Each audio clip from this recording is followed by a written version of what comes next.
Namaskar. Since a long time, Indians have learned and believed the history which was written from a colonial perspective and by colonial oppressors. The oppressors who wanted to wipe out everything which was Indian culture, Indian wealth, Indian traditions, and Hinduism. Today, we will fix one deliberate lie which was spread all throughout the world to try and project Hinduism as an orthodox and a patriarchal society. We are going to discuss the practices of Sati and Ghunghat in detail. Be with us. Let us go more than a millennium back and look at the situation in India. The main dynasties which ruled India at that time were Chalukyas, Palas, Cholas, and many more. Let us look at the treatment of women in some of them. Chalukyas. There is no mention of Sati or Ghunghat in the Chalukyan history. There are records of Devadasis who served in temples.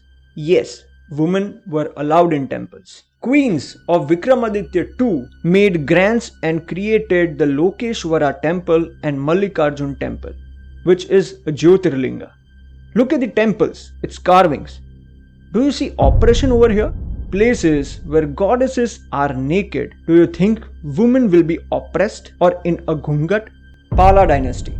Recently, a monastery has been unearthed in Bihar which belonged to the Pala dynasty. This monastery was specifically for women, a monastery for women. That means that the spiritual process was totally open for women. Again, no signs of Sati or Ghunghat in the Pala history. Let's move to Cholas, South India. Let us see what a famous literature work of that period, Paryapuranam, says. The work is in a sense a national epic for the Tamil people because it treats lives of the saints who belong to all classes of society, be it men or women, educated or uneducated. No signs of Sati and Ghunghat here as well. We can go on discussing different dynasties which existed at that time in the Bharatvarsh. All of you can search for evidences of Sati and Ghunghat before any Islamic invasion happened. You can search for it and you will know the answer. So if Ghunghat and Sati was not a part of the Indian culture from the beginning, nor any of the Hindu scripture prescribed to that, how did it come to practice? Here begins the real story. India was a land which for thousands of years remained untouched from external wars and invasions. But when the Afghan and Mongol invaders started attacking the north part of India, things changed, dramatically changed. When these invaders managed to win a war or win a place, it is not just the wealth which they looted much more than this. It is high time we understand the mindset of these people. And to understand that, there is a current real life example, Taliban. The way Taliban is treating children and women is the exact same way the religious extremists have been doing since the last 1400 years. Now let us see that how much open these people really were towards women today and 1,000 years back. Here look at this picture. People of Taliban can be seen coloring the pictures of women. Why? Because they don't like it. Now if these people cannot stand a picture of a dressed lady outside a shop wall and they are coloring it black, how would they have been reacted when they would have seen Indian temples and buildings all throughout covered with naked sculptures of women? Now let us ask ourselves a question today. Is the culture who has naked women on the walls of their temples orthodox, or one which cannot even bear a picture of a dressed woman on a shop wall? Think. We recently saw that on the Independence Day of Pakistan, in Pakistan, a girl was molested by 300 men for making a TikTok video. This is how free women were and are. Now just look at this. A girl was burnt alive. Why? Because she cooked bad food. Taliban is killing women just because they are not wearing burqa or hijab. A 21-year-old woman dragged out of car, shot dead. Her crime, not wearing a veil.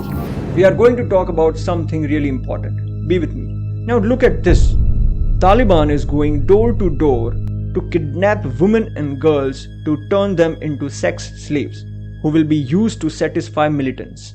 The invaders who came to India with their armies did the same exact thing with Hindu and Sikh women. These invaders, after capturing the place, they would just roam around on the streets. If they see any good-looking woman or a girl, they would just take her up, just kidnap her. This happened to us for more than 800 years. This relentless and a long-term fear led Indian women in wearing a ghunghat. This led to the practice of not letting girls out of the house. Men go and work outside, women stay indoors. This was never our choice. You will see that the places where Mughals had no foothold, like some parts of South India, there is no Ghunghat Pratha. Nobody wears a ghunghat. Now look at this video. वो लोग dead body के साथ भी मतलब rape करते हैं, या तो उठा के लेके जाते थे या के आके सर पे गोली मार देते थे, बस डायरेक्टली शूट करते थे। जैसे कि एक लड़की को कल लेके उठा के लेके गए हैं और अभी शुरुआत है, अभी वो लोग बहुत कुछ करते हैं, day by day they will change. Here is an Afghan lady named Muskan who was a police officer in Kabul and is explaining what happened to her colleague.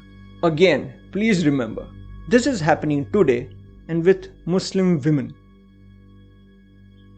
Think, all have probably seen the film Padmavat, where 10,000 Rajput women chose to burn themselves alive after their army lost the war and all men were killed. They knew that this barbaric, inhuman people will not only use their bodies when they are alive, they will also use it after they are dead. Hence, they took the supreme brave path of doing a jihad, burning themselves alive. This never-ending wars and invasions which took place in India for about 800 to 900 years led the Indian women to choose the path of jihad as soon as they lost their husbands, which in turn became the Sati Pratha. A very important point to make here. I am 100% against Sati and Ghunghat, which has happened against the will of the woman and after our independence. I'll come to that in detail at the end. People may argue to me, they might say that okay, all of this happened during the Mughal period.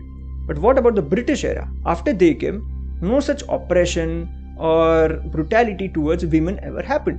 To those people, look at this painting made by K.C. Aryan, which shows how Hindu and Sikh women were treated in the newly formed Pakistan in 1947. Mind you, at that time the population of Hindus and Sikhs in Pakistan was 30%. No doubt it has come down to 3% today. And for once, just focus on the faces of these males. I'll zoom it out. All are happy. Few dancing, few rejoicing. This happened in 1947. We can also talk about the Kashmiri Hindu exodus, which is much more recent, 1990, where the same brutalities were done upon women. Let me make one thing very clear for the right wing in India. I am not stating all of this in opposition to the Indian Muslims of today. I am just stating facts and what happened in reality. My point is that we Hindus have always been taught that these two practices are a flaw in Hinduism. It is the flaw in your culture, which is totally wrong. Also, I am in no way justifying the real forceful oppression which happened to Hindu women by male Hindu society in the name of safety and protection. Even in those times, Sati should have been a personal choice, never a forceful act. Indian women, in spite of taking so much of pain, suffering, torture, they never let this culture down. They took on everything and look where we are today. We are thriving. As a culture, we are growing. This is something which we all, and specifically Hindu and Sikh women, should be very, very, very proud of. When we talk of history and facts, we are not trying to be bitter towards people of today, but we surely should learn from our history, the mistakes which we made, and we should make sure that we do not make those mistakes again and push our sisters, our mothers into the same horrible pit. We have suffered the same extremist ideology of Taliban for 800 years.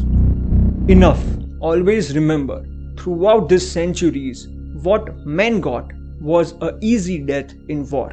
But what women got was worse than death. Don't let it happen again. At the end, with all of you, I will also bow down to the immense strength that women of our land have shown. I bow down to her because even after taking all of these brutalities, she gave birth to brave hearts who took our culture forward. I will end my talk by saying that let us keep this fire of feminine alive within each one of us. We all need this. We'll see you soon. Take care. Namaskar.